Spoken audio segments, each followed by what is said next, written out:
Muchas gracias, señor presidente. Un saludo a la ministra, un saludo al gerente de Ecopetrol, al director de la ANH y un saludo muy especial a todos nuestros colegas.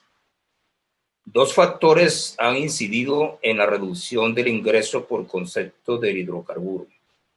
El primer factor es la reducción del precio del petróleo, obviamente. Los precios del petróleo han llegado a mínimos históricos durante los últimos días a causa de la guerra de precios entre Rusia y países de la OPEP. Esta situación ha generado estrés en todas las economías exportadoras. En este producto, quienes se han visto afectados por los precios bajos de venta. Por supuesto, nosotros somos uno de los afectados. El segundo factor, y no podemos desconocer de gran incidencia, es la crisis mundial del COVID, que marca el contexto en que se va desarrollando más el conflicto, que agrega más incertidumbre a la situación y ha causado la reducción en la demanda del petróleo. Por lo tanto, somos doblemente afectados por la guerra de precios y por la pandemia. Son dos incidencias bastante claras. Ahora, ¿cómo eso incide en el país? En cuanto al primer factor que acabo de enumerar, la guerra de precios, que es bastante insostenible en el tiempo, podemos decirlo así. Aún así hay ciertas características que ayudan a las partes a dominar sobre las otras. El poder de combate en este caso depende de dos elementos bastante claves. El primer elemento, por un lado, es la capacidad instalada de producción. Entre más capacidad tenga una industria, podrá producir más para bajar el precio a su antojo. Y dos, por otro lado, los costos de producción. Si los costos de producción son bajos, la empresa podrá permitirse menores precios sin necesidad de entrar en pérdida. Ahora, ¿cuál es nuestro caso? Estamos doblemente afectados por dos razones. La primera razón, no tenemos capacidad instalada de producción suficiente. Eso es una realidad y lo acabamos de ver en todas las exposiciones y también forma parte de las noticias. La segunda, los costos de producción están demasiado altos, que estamos produciendo a pérdida. Así lo hizo saber la Asociación Colombiana de Petróleo. El costo para producir un barril en Colombia está alrededor de 40 a 45 dólares frente a 25 dólares la venta a nivel exterior. Ahora, efectos económicos sociales, porque todo esto produce un efecto económico social para nosotros. Examinando la situación de la economía nuestra en particular, la situación actual nos está afectando y nos seguirá afectando, porque el país depende fuertemente de los ingresos del petróleo. Es una cuestión muy obvia que todos la conocemos. Además, el país asimismo no tiene unas finanzas saludables que le permitan eventualmente compensar las pérdidas del sector. Eso no es posible en este momento. Como tampoco tiene una economía fuerte.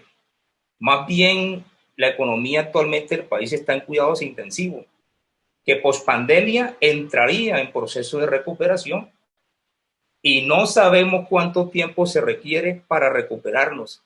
Es tanto imprevisible como también impredecible.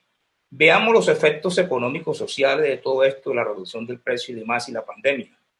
Los ingresos por la explotación de los recursos naturales no renovables que hace la empresa privada fluirán en menor cantidad y afectará la partida de inversión que distribuye la nación a través del Sistema General de Regalías. Se estima que los ingresos fiscales del país y las regiones podrán caer más del 75% si el precio del barril se mantiene por debajo de los 25 dólares, para referencia Brent, de acuerdo con los cálculos que la misma Asociación Colombiana de Petróleo ha hecho.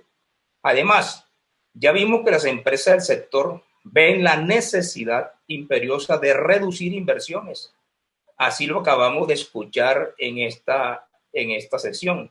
Nos vemos abocados a cerrar por lo menos de 25 a 30, es una información que se dio en el día de hoy, o 390 pozos, y el riesgo del recorte de cerca de 35 1000 barriles al día, dice la información que acabamos de escuchar, que podía llegar hasta 100.000. Todo eso lo escuchamos nosotros en esta mañana, si se mantiene por debajo de los $25 el precio del barril por el resto del 2020.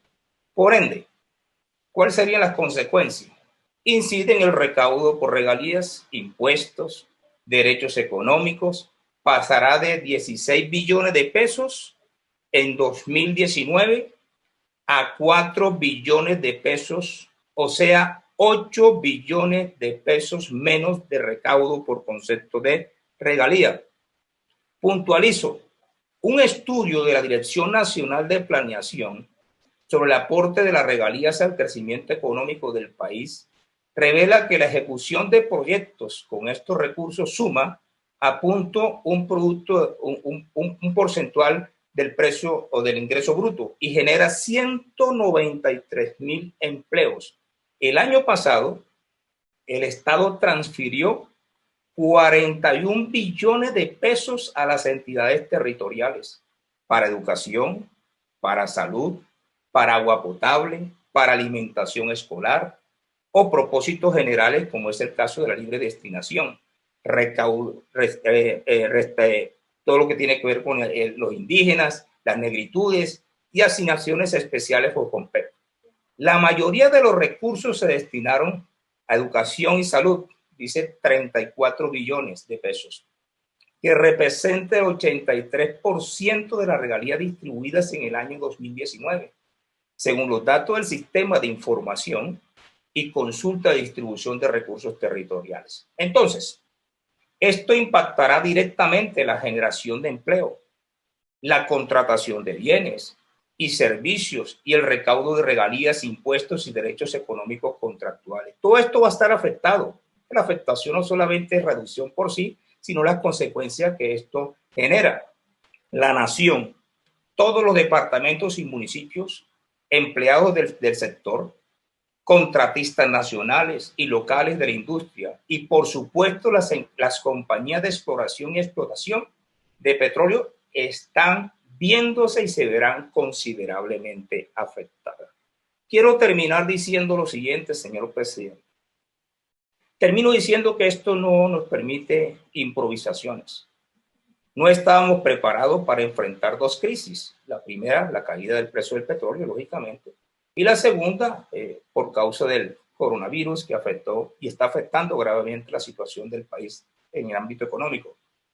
Se requiere con urgencia la intervención del sector financiero, que según Espinosa, lo acaba de decir, en representación del gremio, dice que le están impidiendo el acceso a los préstamos. La misma queja que en los últimos días hemos escuchado por parte de las MIPYMES. El sector financiero es el mayor oponente tanto para enfrentar la crisis como también lo va a hacer en el proceso de recuperación de la pospandemia. Se necesita urgente que de decretarse nuevamente la emergencia económica, social y ambiental, se regule el sector financiero. Eso es urgente, eso es inaplazable en la nueva expedición de la emergencia. Y ahora estamos en mora de entrar en tránsito, lógicamente, y me sumo a de la economía minero-energética a otras alternativas económicas. Además, se requiere, señor presidente, aquí finalizo, el sacrificio y trabajar todos juntos para salir de la crisis integral en que se encuentra este país. Todos podemos salir adelante si todos contribuimos. Muchas gracias, señor presidente.